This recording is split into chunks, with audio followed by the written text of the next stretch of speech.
Hello दोस्तों, नमस्कार, प्रणाम। कैसे हैं आप सब? उम्मीद करता हूँ अच्छे होंगे। तो आइए आज एक टॉपिक पे बात करते हैं जो है चेक बाउंस। अक्सर आप सुनते होंगे कि चेक बाउंस हो गया, चेक डिसऑनर हो गया। तो आइए जानते हैं ये क्या है। तो चेक जो है वो एक तरह का नेगोशिएबल इंस्ट्रूमेंट है जो कि गवर्न होता है नेगोशिएबल इंस्ट्रूमेंट एक्ट 1881 से। ये एक्ट तीन तरह के नेगोशिएबल इंस्ट्रूमेंट बताता है। तो पहला है प्रोमिसरी नोट, दूसरा है बिल ऑफ एक्सचेंज और तीसरा है चेक। तो हम आज चेक पे बात करेंगे। तो सबसे पहले हम देखेंगे कि चेक में कितने पार्टीज होते हैं। तो चेक में तीन पार्टीज होते हैं। पहला ड्रॉयर, दूसरा ड्रॉई और तीसरा पेई।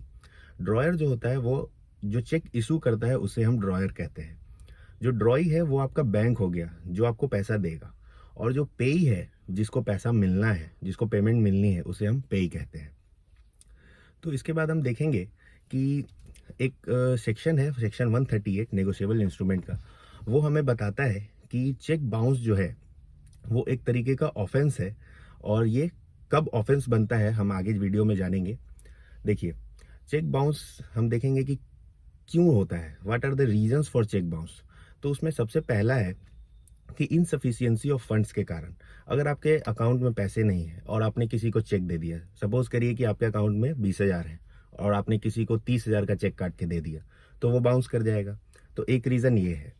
दूसरा है कि अगर आपने बैंक के साथ कोई अरेंजमेंट किया है, जैसे मान लीजिए मेरे अकाउंट में 1 लाख रुपए है और मैंने बैंक के साथ अरेंजमेंट किया है कि 50,000 के ऊपर का चेक आप पे नहीं करेंगे, और मैंने किसी को 70,000 का चेक काट के दे दिया, तो ऑब्वियसली वो भी बाउंस हो जाएगा।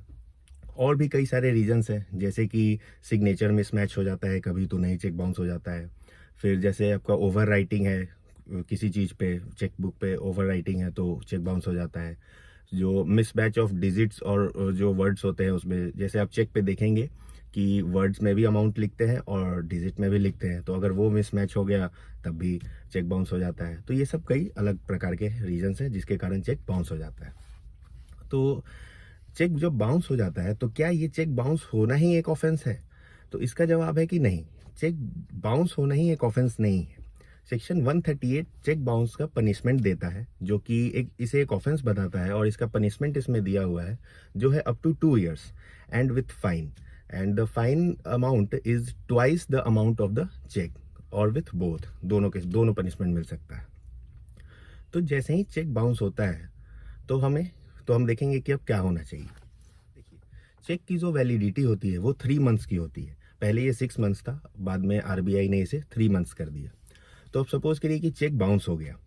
तो चेक जैसे ही बाउंस होगा तो बैंक आपको एक मेमो देगा, जिसको हम लोग बैंक मेमो बोलते हैं। उसमें रीजंस लिखे होते हैं कि क्यों आपका चेक बाउंस हो गया।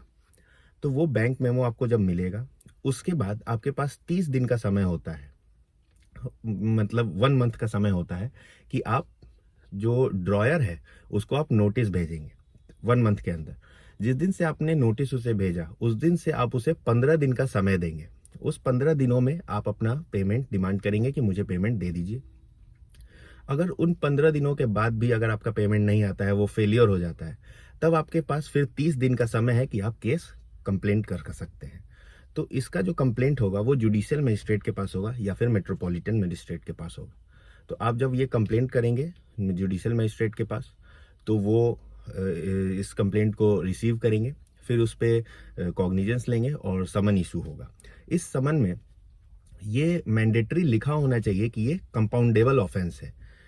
कंपाउंडेबल ऑफेंस का मतलब हुआ कि विच कैन बी कॉम्प्रोमाइज्ड। देखिए, सेक्शन 138 जो है वो सिविल नेचर का है, और ये कंपाउंड हो सकता है, मतलब आपका मैनेज हो सकता है, कॉम्प्रोमाइज हो सकता है। तो आपका जो भी क्राइम होता है स्टेट के अगेंस्ट, वो कॉम्प्रोमाइज नहीं हो सकता है, बट आपके सिविल राइट्स कॉम्प्रोमाइज हो सकते हैं। इसलिए ये चीज़ मैंडेटरी उसमें लिखी होनी चाहिए। उसके बाद हम देखेंगे कि सेक्शन 139 जो है वो आपको ये बताता है कि कोर्ट का जो एक प्रिजम्पशन है, वो प्रिजम्पशन आपको पेई के तरफ होगा, एक हल्का झुकाव उसकी तरफ होगा, क्योंकि ऑब्वियसली जब उसके पास बैंक मेमो है मतलब कि चेक बाउंस हो चुका है। और सेक्शन 140 जो है वो ये बताता है कि ड्रॉयर जो है वो ये डिफेंस नहीं ले सकता है कि मुझे पता नहीं था कि चेक बाउंस हो जाएगा। This is not a defence. देखिए, कंपाउंडेबल ऑफेंसेस जो भी हैं वो सेक्शन 320 सीआरपीसी में दिए गए हैं, लेकिन आप वहाँ जब लिस्ट चेक करेंगे तो आपको वहाँ सेक्शन 138 नहीं दिखेगा। तो हम ये कैसे मान लें कि ये ऑफेंस जो है वो कंपाउंडेबल है? तो इसका जवाब नेगोशिएबल इंस्ट्रूमेंट एक्ट खुद ही देता है अंडर सेक्शन 147। सेक्शन 147 ये बताता है कि ये जो सारे ऑफेंसेज है, ये जो केसेस है, ये आपको कंपाउंडेबल है। एक और बात आती है कि क्या हम इन केसेस में एफआईआर नहीं कर सकते हैं?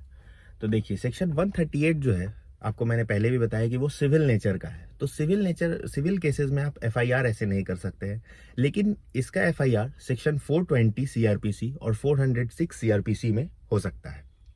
420 जो सीआरपीसी है वो चीटिंग के बारे में बताता है, और सेक्शन 406 जो है वो क्रिमिनल ब्रीच ऑफ ट्रस्ट के बारे में बताता है। जो नए लॉज आए हैं अपने पास, उसमें से जो भारतीय न्याय संहिता है, उसमें सेक्शन 318 है चीटिंग के लिए, और 316 है आपको क्रिमिनल ब्रीच ऑफ ट्रस्ट के लिए। तो आप इन केसेस में एफआईआर लॉन्च कर सकते हैं। एक और बात जानेंगे कि क्या ई ट्रांजैक्शंस जो होते हैं, इलेक्ट्रॉनिक ट्रांजैक्शंस जो होते हैं, उसका भी डिसऑनरमेंट होता है, और क्या ये भी 138 के अंदर ही आता है? तो हाँ, ये भी 138 के अंदर ही आता है, बट इनडायरेक्टली आता है। कैसे? क्योंकि एक एक्ट है, the payment and settlement system act of 2007, जिसमें एक सेपरेट चैप्टर है डिसऑनरमेंट का। वहाँ चैप्टर में बताया गया है कि ये chapter specifically negotiable instrument act को फॉलो करेगा, जिसके कारण इनडायरेक्टली हम लोग कह सकते हैं कि सेक्शन 138 ही ई ट्रांजैक्शंस को भी गवर्न करेगा। लेकिन इससे हम ये नहीं कहेंगे कि e transactions is a type of negotiable instrument. Negotiable instrument are only of 3 types: promissory note, bill of exchange and cheque. तो इतना ही आज के लिए, और कैसा लगा आपको बताइए, और अगर कोई इन्फॉर्मेशन ऐड करनी हो इसमें, या फिर अगर कुछ आपको बताना हो तो आप कमेंट बॉक्स में बता सकते हैं। और कैसा लगा वीडियो आपको कमेंट करके बताइएगा। तब तक के लिए टाटा, सी यू, बाय बाय।